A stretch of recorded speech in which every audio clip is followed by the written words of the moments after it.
Hey there, everybody. Matt Carter here. And Jessica Carter from CARTERMATT.com.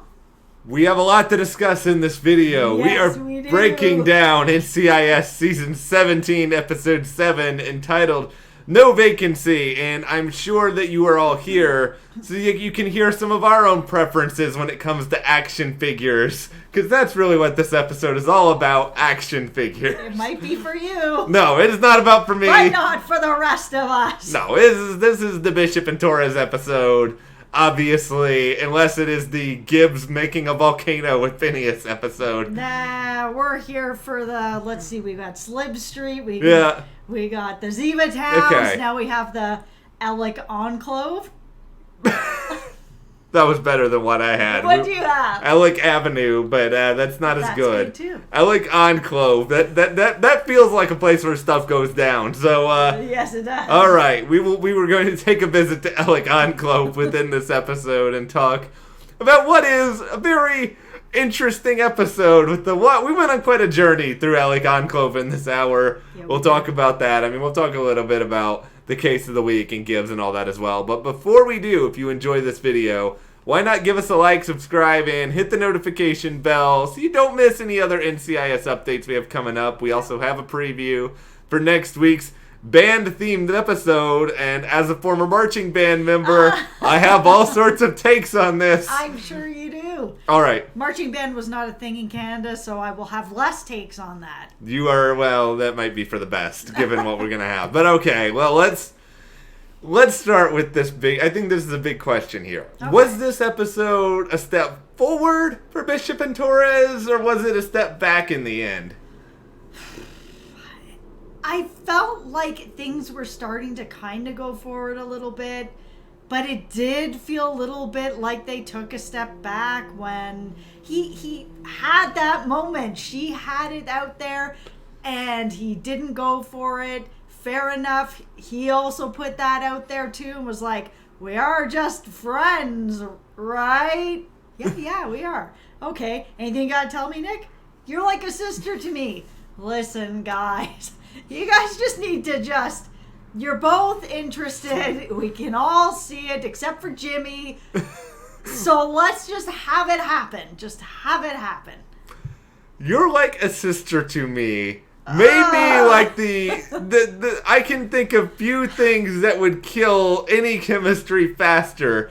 That killed more chemistry than getting rid of Walter White on Breaking Bad. That was... If some guy said, you're like a sister to me, any feelings that I had for him would be completely snuffed out. I would not be able to look at that person the same because they look at me like a family member.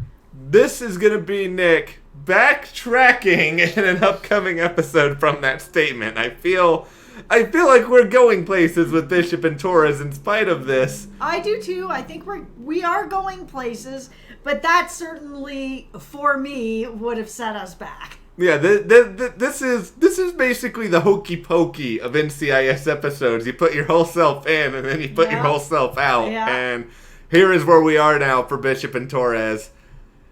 Let's go through some of the individual notes here, because I find some of this very comedic. It was very silly for a lot of the episode. Like, let's be real here. It was. Let's talk about how awkward that dinner was. Oof. It was bad. I mean, it was bad. The problem, I think, here... I was uncomfortable watching it. Like, I wasn't even at that dinner. It was so uncomfortable. You could also see this coming from about 10 minutes away. Like, the moment that, like, Ricky or Richard enters the room, it's pretty clear that Bishop is interested in Richard, and that they are probably going to have some sort of experience together. Absolutely. And I'll say this. There was some chemistry there. I felt it. I felt it more than I did with Torres and his girlfriend, who's no longer his girlfriend. I felt a little bit of chemistry here with Richard and Ellie. Yeah. Not a lot. Not as much as I feel with Torres, but, Yeah. there was there was a spark. There was a spark there, and, who knows in another world if this would have still happened for Bishop, but I think we can all sort of make this argument that there must have been some part of the back of her head that was like, This will make Nick uncomfortable. Absolutely. I'm going to do this. Absolutely. That is what I felt. I felt that she was feeling off about him dating someone else. I don't know if it was just jealousy. They have such a close friendship. Maybe she felt a little weird that he went on so many dates with her and didn't even mention it. Like, that was a bit weird to me in general. That's why I thought last week, oh, it's a dog or it's something else. I honestly didn't think it was a legitimate girlfriend or dating because they are such good friends. It feels like something Nick would have told her.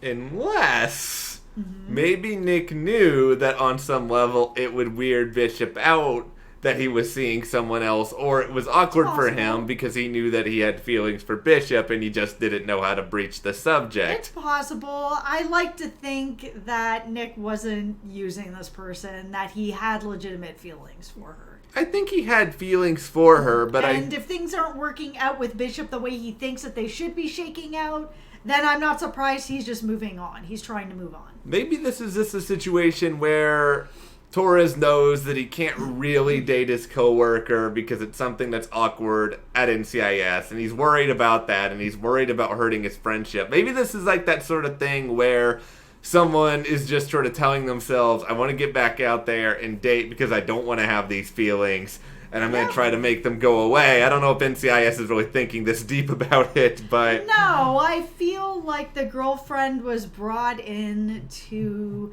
shake things up for Ellie and get her to think about things in a way that either she has in the past, but because she was so wrapped up with what was going on with Ziva, maybe it took a little bit of a back seat. But this definitely feels like it pushed both of them to think about what was going on. I don't know if the sister comment is gonna hit Ellie the same way that it would hit me, but I think it hit her. I hope that it won't. I hope that down the road they'll be able to figure another way through that. What do you think about Jimmy and his they have no chemistry? Because I call BS on that. Well, okay. I think the idea that they're trying to paint here is that Jimmy is going to be the guy where after they get together, and we've all met this guy, he's going to be the person who's like, I knew it, I called it, I was right, everyone come congratulate me. Absolutely. Jimmy spends a lot of his time in the morgue, dealing with talking to pig skulls. Like, Jimmy's got other things going on. I don't think Jimmy is the best judge of interpersonal behavior among members of the NCIS team. No, probably not. And, I feel like Jimmy, he's self-deprecating enough that if he genuinely believes they have no chemistry, he would totally, clown himself over it, I think. And I think so. And Torres, too, would be like, ha ha ha! That Torres would rub that in his face on some level. Well, that was actually really interesting to see Torres's face when Jimmy said, you guys do have no chemistry. I saw it flash on his face for a second where he was thinking, okay, well, if he thinks that we don't have any chemistry, then maybe it's not that Nick is good at hiding it, but that maybe he's seeing that Ellie doesn't have any. That there's something there. There was just that momentary flash that I saw from Wilmer in his performance that felt like maybe I've been reading this whole thing wrong. Well, here's the other interesting thing about this to me is, did you enjoy getting some behind the scenes insight on Tony and Ziva through Palmer? Because we're talking about that. Yeah, because let's get into this, because when Tony and Ziva were on the show together, it was kind of clear to a lot of viewers there may have been something going on, but it wasn't always clear to what extent.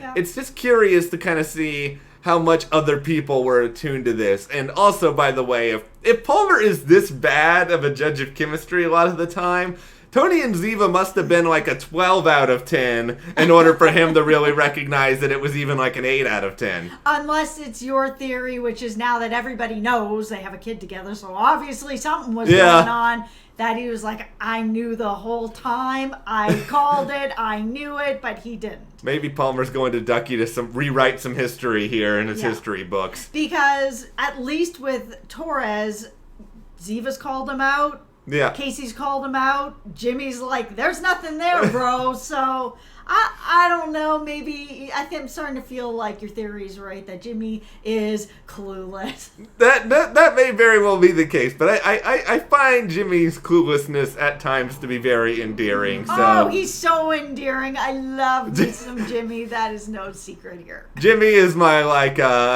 he's not my NCIS twin, but he's just sort of like, if I was somebody on the NCIS team, I would not be the person running out there with a gun trying to save the day. If I was somebody on this team, I would be Jimmy. Yeah, I think that... It's not even close. Yeah. Well, let's give a little Gibbs update here, because... Yep.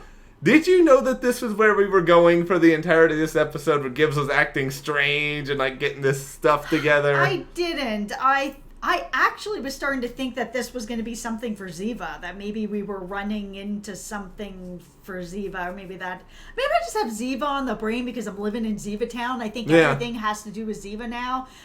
But no, I wasn't thinking it was going there. I didn't expect this Phineas story to go from you're playing ball in the street where his mother can see him to go over to this strange man's house that you've met once and be in his home.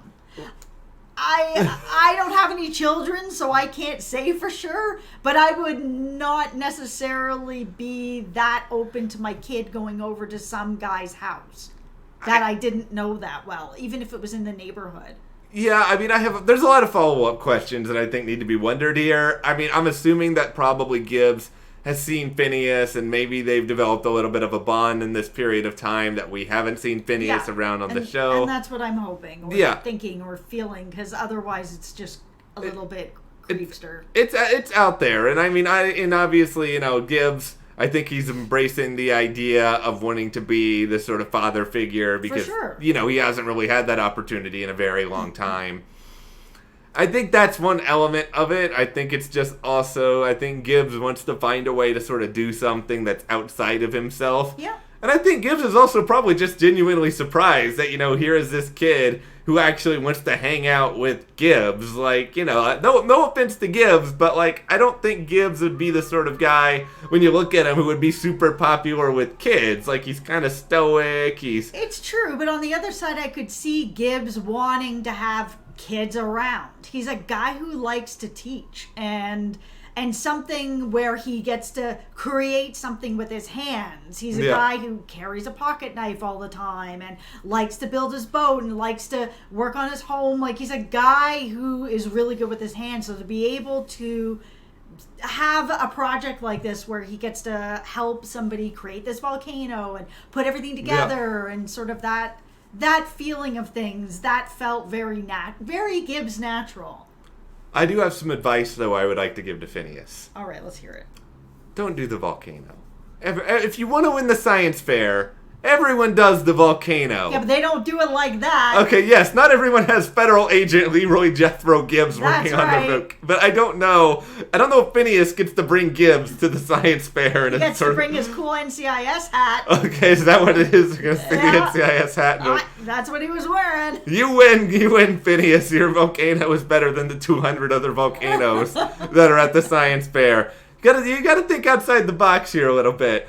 You bring McGee. McGee will make you a science experiment about action figures. He may. Ones that explode. Yeah, apparently. That's where we'll go with this. I mean, since you brought up the word creepster, we'll talk briefly about the case. Just for the record, I don't think that Gibbs is a creep. Oh, I'm just going to put it out there for anybody who's going to come for me in the comments. No, I love Gibbs, and I don't think he's a creep. Yeah, it's just a creepy situation, I'm just typically. thinking of it if I was a mother and I met a man who lives by himself one time and he's taken an interest in my son and I don't know anything else about him because that's all that's been presented on the show. Gibbs and this mother have exchanged 2 sentences. I wouldn't have my son over at his house. So what I'm liking to think is that what you said, there's just been a little bit more development going on off screen that has made it so that his mother's more comfortable with it. Because Gibbs, not a creep. No.